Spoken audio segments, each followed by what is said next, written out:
Majina yangu naitwa Masud Mambo. Nimekuja kuongea hapa na Watanzania kama kijana wa Kitanzania. Awali ya yote napenda kwanza kumshukuru Mwenyezi Mungu ambaye ametupa uhai mpaka siku ya leo, ikiwa ni tarehe 23 mwezi Disemba mwaka 2025. Hatuna budi ya kumshukuru Mwenyezi Mungu kwa sababu wako wenzetu ambao tunavyoongea hivyo wako hospitalini, wengine wako mortuary, na wengine pia kama mnavyojua walipatwa na majanga ambayo yalisababishwa na maandamano yaliyokuwa yameambatana vurugu kubwa yaliyotokea tarehe 29 baada ya uchaguzi mkuu au wakati wa uchaguzi mkuu wa 2025. Taarifa kwa vyombo vya habari. Taarifa hii inahusu demokrasia, lakini pia amani na mustakabali wa taifa letu la Tanzania. Kama tunavyojua, Tanzania ni nchi inayotawaliwa na sheria, lakini pia kwa mujibu wa vyama vya siasa, wa sheria za vyama vya siasa, vyama vyote vilivyosajiliwa kisheria ni sawa mbele ya sheria bila ubaguzi wa aina yoyote.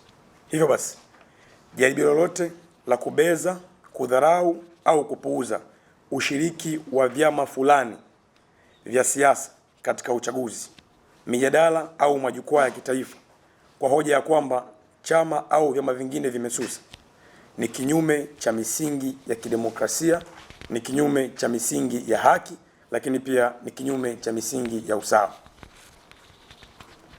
Demokrasia ya kweli haijengwi kwa mashinikizo, vitisho au siasa za misimamo mikali zaidi, bali demokrasia ya kweli hujengwa kwa hoja, ushindani wa sera na heshima kwa katiba na sheria za nchi yetu.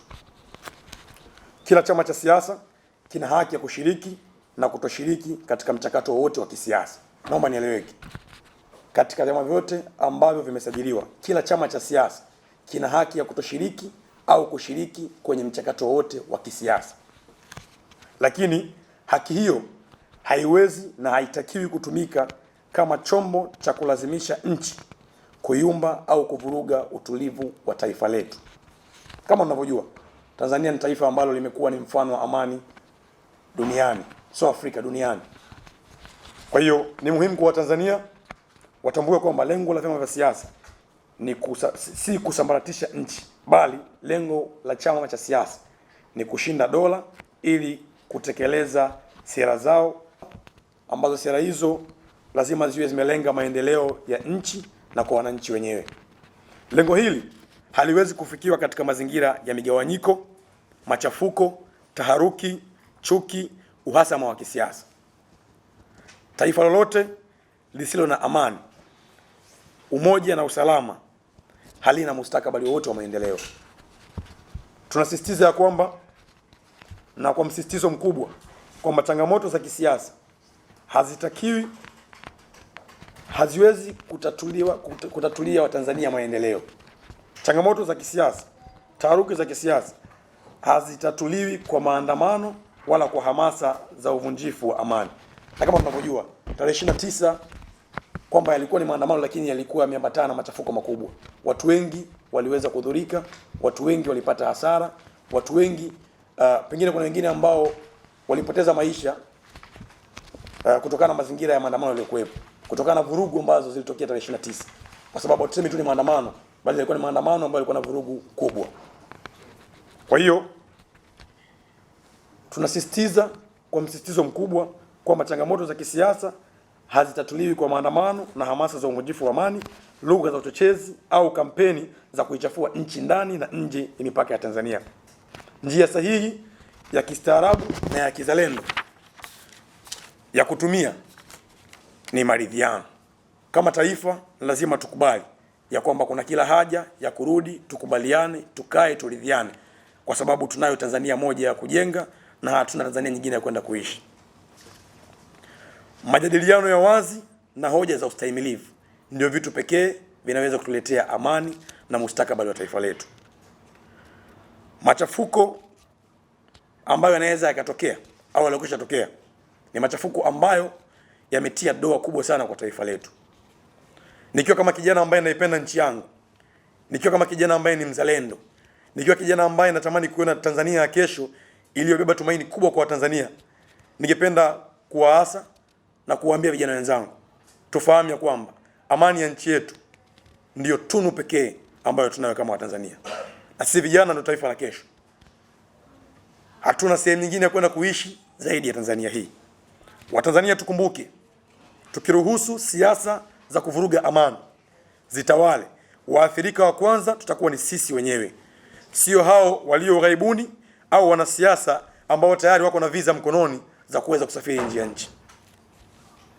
Maendeleo yatasimama, uchumi utadorora na ajira zitapotea. Hivyo gharama ya kujenga upya itabebwa na sisi wa Tanzania ambao tutabaki ndani, sio waliokimbia au ambao wako ughaibuni. Kwa miongo mingi Tanzania imekuwa imejenga heshima kubwa kimataifa kama nchi ya amani, nchi yenye umoja, nchi yenye utulivu wa kisiasa. Sifa hii haikuja kwa bahati mbaya, bali ni matokeo ya udhubuti wa serikali, busara za viongozi, lakini pia na uzalendo wetu sisi wananchi wa Tanzania. Tanzania imekuwa ni kimbilio la watu waliokimbia machafuko nchini kwao, machafuko ya kisiasa katika mataifa yao. Hivyo basi hatuna budi na hatupaswi kukubali kuingia katika historia hii ambayo inakwenda kuichora Tanzania katika nchi zile ambazo watu walikuwa wakikimbia wakija nchini kwetu. Kila Mtanzania, kila kijana, tuna kila sababu ya kuliona hili kama la muhimu kabla ya chochote kile. Amani ya nchi yetu, utulivu wa nchi yetu na mustakabali wa nchi yetu ndio kitu pekee ambacho kinaweza kutufanya tukaleta maendeleo kwa vijana, tukaleta maendeleo kwa wazee, tukaleta maendeleo kwa kina mama. Tuwakatae wanaohamasisha au kuunga mkono mikakati yote inayolenga kuingiza nchi kwenye machafuko, kwenye vurugu au kwenye mgawanyiko wa kisiasa, ambao hao wanapinga maslahi ya taifa na ustawi wa wananchi. Bila amani hakuna haki, bila utulivu hakuna maendeleo, lakini pia bila umoja wa kitaifa hakutakuwa na Tanzania imara. Aidha, tunawakumbusha Tanzania wote waliopo nchini na diaspora ya kuwa mitandao ya kijamii si uwanja wa kuichafua nchi yetu. Mitandao ya kijamii si uwanja wa kuipaka matope nchi yetu. Maneno, maandishi au kampeni za kuichafua nchi yetu zina athari kubwa kiuchumi, zina athari kubwa kidiplomasia, zina athari kubwa kiusalama. Uzalendo wa kweli ni kukosoa kwa hoja.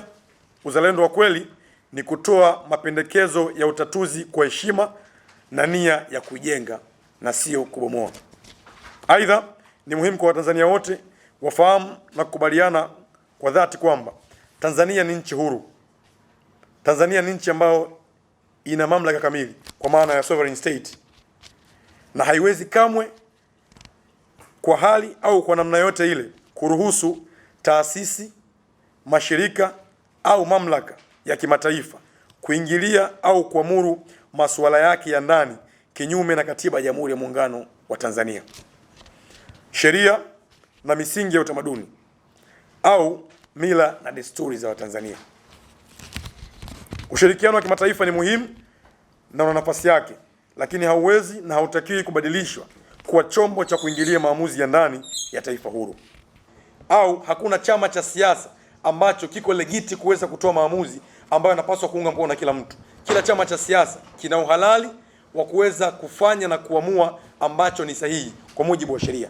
Hakuna chama cha siasa ambacho chenyewe kikiongea kwamba chenyewe ndio kina legitimacy kubwa kuliko kingine. Vyama vyote viko sawa, na mimi naongea kama kijana wa Tanzania ambaye naongea kwa uchungu nikichukua reference ya kilichotokea nchini kwetu tarehe 29. Hakuna doa ambalo ni ngumu kwenda kufutika kama doa la tarehe 29 Oktoba mwaka huu. Nchi yetu ilikuwa kinara kwenye nchi za amani. Nchi yetu ilikuwa ni kimbilio la nchi ambazo zina machafuko.